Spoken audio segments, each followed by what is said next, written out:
খতামাল্লাহু আলা কুলুবিহি, আল্লাহ মোহর মেরে দিয়েছে তার কলবের উপরে, অন্তরের উপরে। ওয়া আলা সামিহিম, তাদের অন্তর কান আছে, সামিহিম তারা অন্তর দিয়ে শুনে যে এটা কি করছি, ব্লক করে দিছে, মোহর মেরে দিয়েছে। ওয়া আলা আবসারিহিম, তুমি অন্তরের দৃষ্টিতে দেখবা। কিসের দৃষ্টিতে দেখবি? অন্তরের দৃষ্টিতে। আল্লাহ রসুলকে যে ব্যক্তি একবার চোখে দেখবে, একবার যাই দেখবি, সে ব্যক্তি জান্নাতি হয়ে যাবে। কিন্তু আবু জেহেল দেখে নেই, আবু সুফিয়ান দেখে নেই, সাইবা উতবা ওতাইবা এরাতে দেখেছে, কিন্তু অন্তরের দৃষ্টিতে দেখেনি। তারা দেখছে কি? এই চোখ দিয়ে দেখছে, কিন্তু অন্তরের চোখ দিয়ে তারা দেখে নেই। এই অন্তরের চোখ দিয়ে না দেখার কারণে আল্লাহ বলেছে কেন দেখে নেই, কেন দেখতে পারে নেই? খতামাল্লাহু আলা কুলুবিহিম ওয়া আলা সামিইহিম ওয়া আলা আবসারিহিম গিশাওয়াতুন ওয়া লাহুম আযাবুন আযীম। আল্লাহ বলে তোমাদের অন্তর, কলব, এই অন্তরের উপরে, কলবের উপরে আমি আল্লাহ খতামাল্লাহু, আল্লাহ মোহর মেরে দিয়েছে। এবং তোমার অন্তরের মধ্যে যে কান আছে, ওয়া আলা সামিইহিম, তুমি যদি অন্তরে কান দিয়ে শোনো আর এই কান দিয়ে শোনা, কম বেশি আছে না? এই কান দিয়ে শুনবে, এই কান দিয়ে বের হয়ে যায়। আর যদি অন্তরে কান দিয়ে শোনে, অন্তরে কান দিয়ে কখন শোনে? যখন ভালোবাসা থাকে। তখন কি থাকে? ভালোবাসা থাকে। ভালোবাসা না থাকলে অন্তরে কান দিয়ে সে শুনবে না। এই জন্য আল্লাহ বলেছেন আমি আল্লাহ তোমার অন্তরে কর্ণ সময়ের উপরে কি করে দিয়েছি? গেশাওয়াতুন, অন্ধকার আচ্ছন্নের পর্দা দিয়েছে। ওয়ালা আবসারিহিম, তোমার অন্তরের মধ্যে যেটা চক্ষু আছে, চক্ষুর উপরে অন্ধকারে আমি পর্দা দিয়েছি। তোরা দেখেও দেখবে না, শুনেও শুনবে না, বুঝেও বুঝবি না। এদের জন্য আছে ওয়ালাহুম আযাবুন আযীম, এদের জন্য কঠিন ভয়ানক শাস্তি আল্লাহ নির্ধারণ করে দিয়েছে। কেন? সুম্মুন বুকমুন উমিয়ুন ফাহুম লা ইয়ারজুন, তারা কিন্তু শুনবে না, তারা বোবা, তারা কিন্তু দেখেও দেখবে না, বুঝেও বুঝবে না, শুনেও শুনবে না। এদেরকে মোহর মেরে দেওয়া হয়েছে। আমরা সেই মোহরগুলো দূর করতে পারছি, কর্তাকে চিন্তা করতে পারছি, নিজে যে আমি আমার মধ্যে অচৈতন্য হিসেবে আছি। যদি আমি আমাকে জাগনা করাতে পারি, চৈতন্য লাভ করাতে পারি, আমার মন যেদিকে যায় তাহলে আমিও সেদিকে যেতে পারবো। আর যদি আমি ঘুমে থাকি তাহলে আমার মন ওই মধ্যে মধ্যে ঘুরে ঘুরে ওখান করে আসবি, কি ঠিক না বিষয়? তাহলে কিন্তু আমি সেটা আর বুঝতে পারবো না। এই জন্যে এই ধরনের শরীরের পড়া হলো এই আত্মার পড়া, দেহের পড়া। কিসের পড়া? আত্মার পড়া। শরীর মোতাবেক ভাবে যে রোজা থাকা হয় এটা হলো মেজাজি রোজা। কি রোজা? মেজাজি রোজা। আরেকটা রোজা আছে সেটা আত্মশুদ্ধি রোজা, সিয়াম সাধন যেটাকে বলে, যেটাকে বলে সিয়াম সাধন, অর্থাৎ আত্মশুদ্ধি হবে, পরিশুদ্ধ হবে। আর এই পাশাইতে খামো, আবার ইফতারের সময় খামো, এর মধ্যে কন্ট্রোল করতে হবে হলে এটা মেজাজ রোজা। এটা হলো মেজাজ কন্ট্রোল করা যাবে। কিন্তু রোজা আছি, মেজাজ আবার বেশি গরম করি, বেশি খারাপ করি, তাহলে কিন্তু আসলে রোজা হয়েছে নাকি? হ্যাঁ, হয় না। এই জন্য এই রোজা যদি কোনো ব্যক্তি আত্মশুদ্ধির উদ্দেশ্য করে, মেজাজ কন্ট্রোল করার উদ্দেশ্য যদি রোজা করে, তাহলে আল্লাহ বলছে যে আমি এই রোজাদারি ব্যক্তির, রোজাদার ব্যক্তির সওয়াব আমি আল্লাহ নিজ হাতে দেব। সুবহানাল্লাহ। আল্লাহ কিন্তু কোন ইবাদতের সওয়াব নিজ হাতে দিতে চায় না, কিন্তু আল্লাহ রোজার সওয়াবটা নিজ হাতে দিতে চাইছে।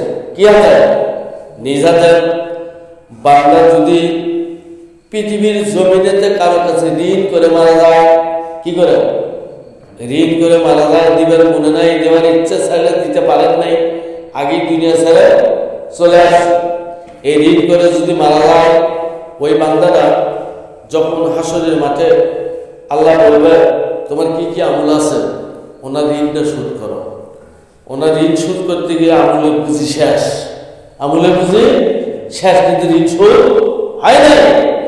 তখন আল্লাহ বলবে দেখো তো ওনার রোজা আছে না, এই রাস্তা দেখো ওনার রোজা আছে না, কারণ রোজা ফজিলত তাই নিজাতে দিতে চাইছে। দেখা গেছে রোজা আছে, তো রোজার ফজিলত আল্লাহ নিজ হাতে দিছে। আল্লাহ যখন নিজ হাতে দেয় সেটা কি সীমিত না অসীম? আল্লাহ যেটা করে সেটা কি অসীম।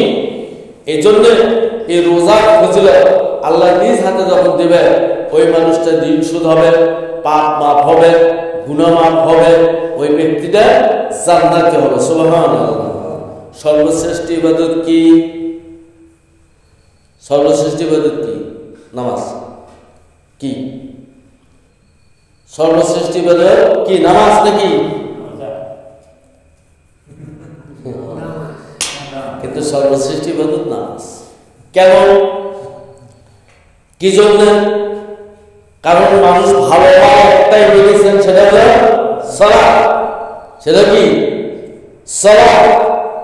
ইন্নাস সালাতা তানহা আনিল ফাহশাই ওয়াল মুনকার। নামাজ তোমাকে অশ্লীল ফাহিশা কাজ থেকে কি করে? দূরে রাখে, বিরত রাখে।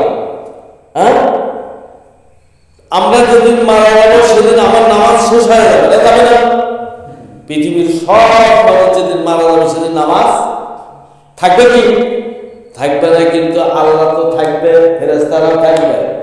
আল্লাহ বলছে পৃথিবীর জমিনেতে যতদিন ইমানদার বেঈমানদার আছে, নামাজ তো ইমানদারও পড়ে বেঈমানদারও পড়ে, নামাজ থাকবে। কিন্তু সব মানুষ যেদিন মারা যাবে সেদিন কিন্তু নামাজ থাকবে না। কিন্তু আল্লাহ বলে আমি আল্লাহ থাকবো, ফেরেশতারা থাকবে, সেই জন্য আমি আমার হাবিবের প্রতি দরুদ শরীফ পড়ব। সুবহানাল্লাহ।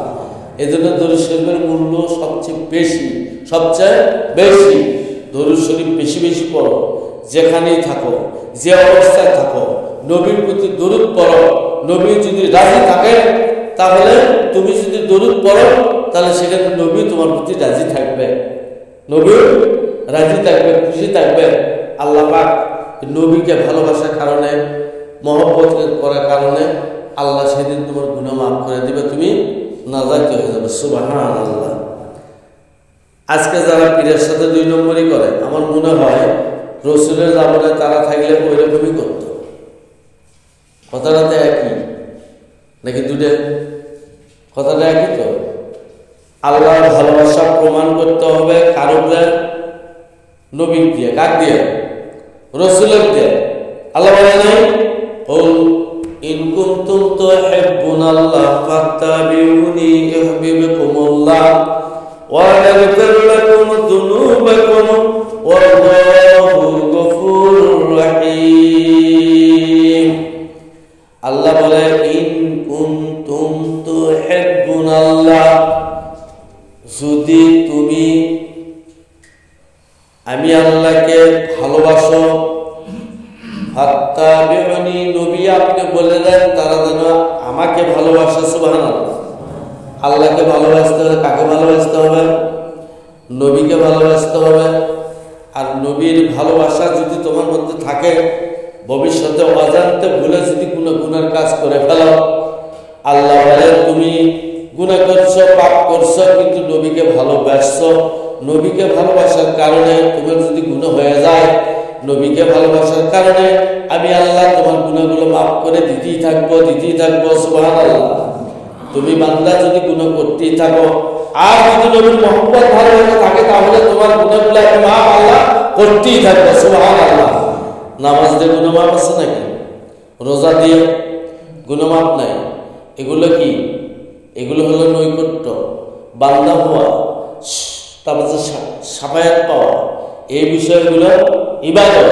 তাহলে ইবাদত ভিন্ন জিনিস, ইমান ভিন্ন জিনিস, একই জিনিস।